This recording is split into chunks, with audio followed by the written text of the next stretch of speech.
What's happening, road dogs and highway hounds? Garbage. Now, can't really make videos in the truck because of the wind noise, and hopefully the wind noise ain't bad here. But now I'm kind of do something different, filming on location. Where am I at? I am at the old Farmall plant, the International Harvester plant in Rock Island, Illinois. If you look back that way, you can see how, you probably can't see because it's so friggin' long. It's so far back there, but that's the old Farmall plant. It's still in business today. Now it's got a bunch of little businesses out of there. They ran them out of business in the 80s. That was back at a time when I was a kid and all the unions were really, UAW was big and strong, and they thought they were bigger and stronger than all the industry in this area, and they pretty much held the labor for ransom and pretty much shut a bunch of the industry down in this area. You know, so it's kind of sad because that's why my family moved here from Missouri during the Industrial Revolution around the turn of the century. And it's because of this plant is why I'm in the Quad City area.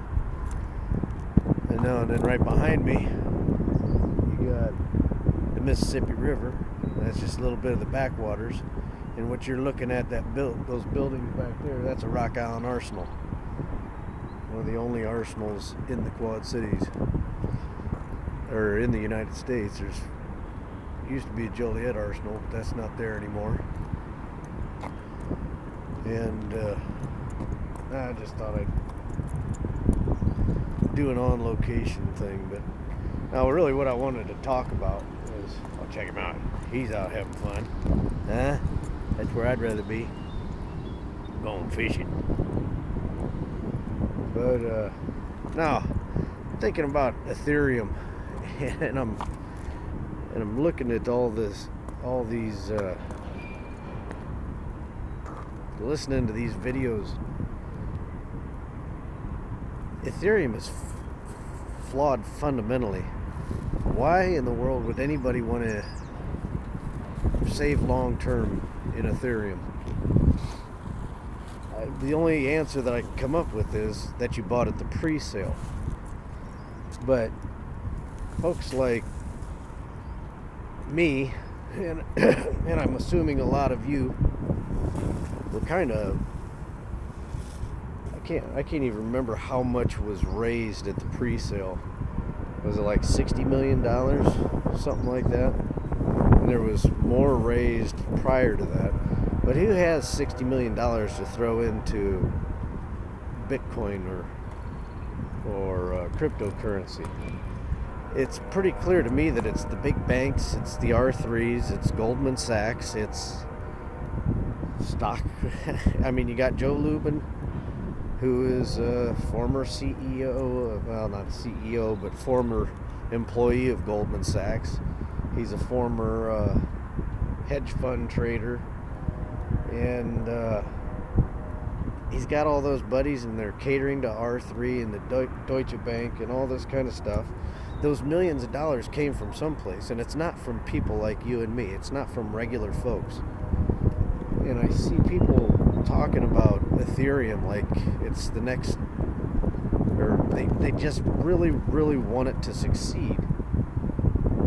And to me, it's only based completely on greed. I mean, it's not Bitcoin, and it's not Litecoin. It just it seems so filthy dirty. I don't want any part of it. But I see good people talking about it like it's something that's really worthwhile. And I understand the technology is cool, you know, but it's coming. You know, Ethereum is Ethereum, and it's fundamentally flawed at the foundational level. And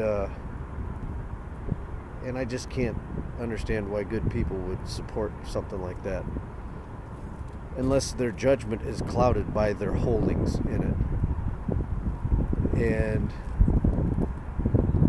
I just think you should really step back and do right by people, because when I hear good people talking about Ethereum, it just kind of brings me down a little bit. But yeah, that's really what I got to say about that. Oh, for an example, I was working construction. I wasn't doing the whole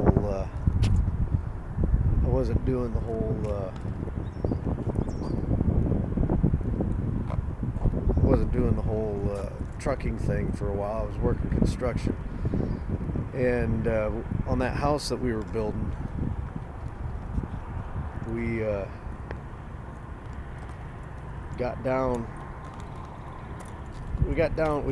put up the walls on the bottom,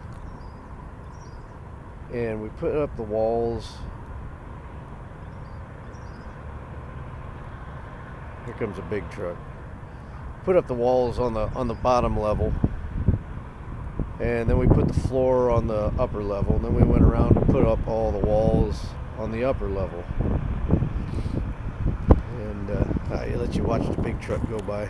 Everybody likes big trucks. You probably won't be able to hear me, so I should probably shut up until this guy goes past. Think he'll hit me? But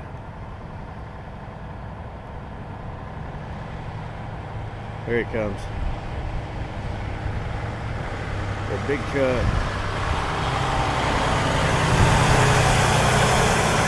Big truck. They have stupid skirts. Yeah, whatever. I ain't gonna go on the skirt. Ain't gonna go on the skirt rant. But no, what I was talking about was building that house. I was helping build that house. Started on the bottom level, and I kind of come in when we were putting the walls up after the floor.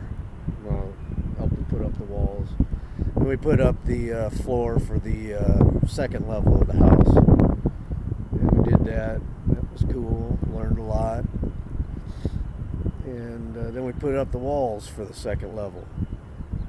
And we got down to laying the last panel of the wall.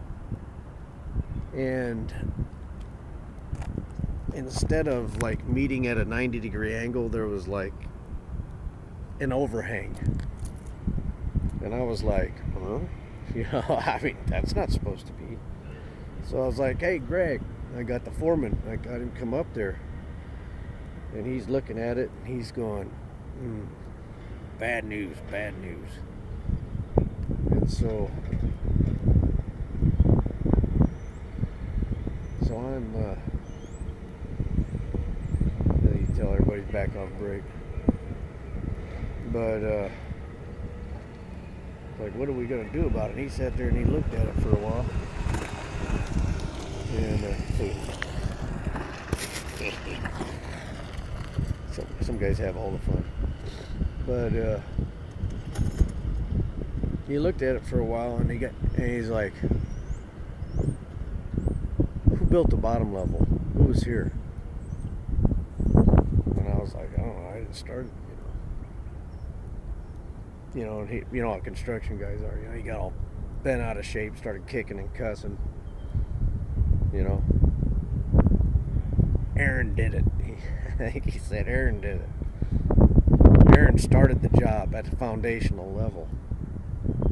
And Aaron screwed up at the foundational level right at the beginning of that job.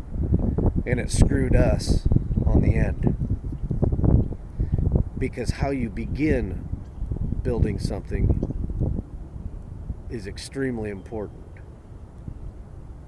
to the finished product. And that's what I think with Ethereum. They pre-mined a bunch of coins or tokens. It's not even in the same category of Bitcoin and Litecoin. They gave out 80% of the supply to insiders. And I'm telling you, listen to me. You talk about Ethereum Classic being cool. Ethereum Classic is built on the same foundation that Ethereum hard fork is, and all those coins. I hold pre-fork Ethereum, so I hold both Ethereums. So everybody, all that $60 million that was raised, the 80% of the supply, I don't think those people dumped their supply. They own Ethereum hard fork and Ethereum Classic both. And if Ethereum hard fork failed and Ethereum Classic succeed, would take over market share, the same group of people that bought in the pre-sale are going to have the same kind of influence, and it's not people like you and me. It's not people like you and me that have bought into the pre-sale. $60 million? Are you kidding me? This is big institutional investors coming in, and they are in control. The banks are in control. The Goldman Sachs, Bank of Americas, the Deutsche Banks, the R3, all those people, those are the ones who are really in control of Ethereum.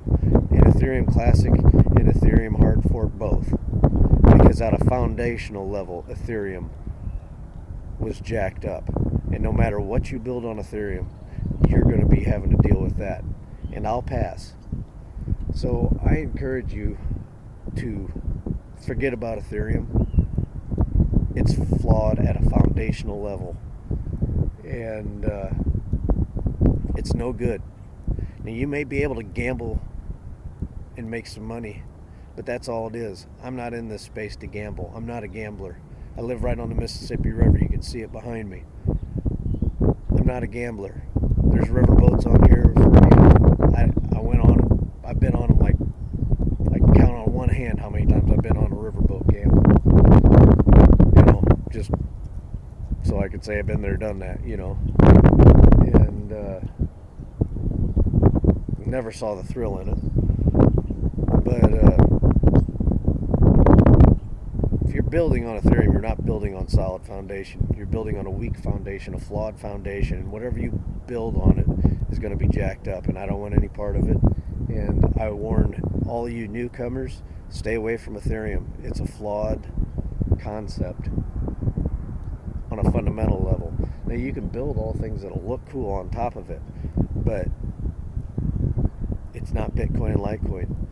Anything that Ethereum is going to be able to do, RSK is going to be able to do on Bitcoin and Litecoin, and those are solid foundation, built on solid foundations. That's why I like Litecoin so much, is because I think it's the fairest of all in the release. And that's a solid foundation. And I don't care if the building project takes 20 years to get done. I'm building on a solid foundation. I'm going to build my company. I'm going to build a cryptocurrency company.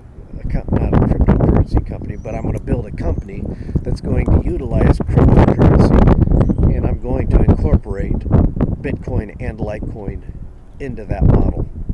I don't want nothing to do with Ethereum, because I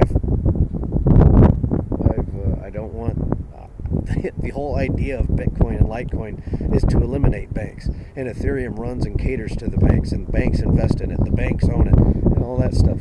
What's the point? What's the point in all that? I don't get it. Now, after saying all that stuff, I'm gonna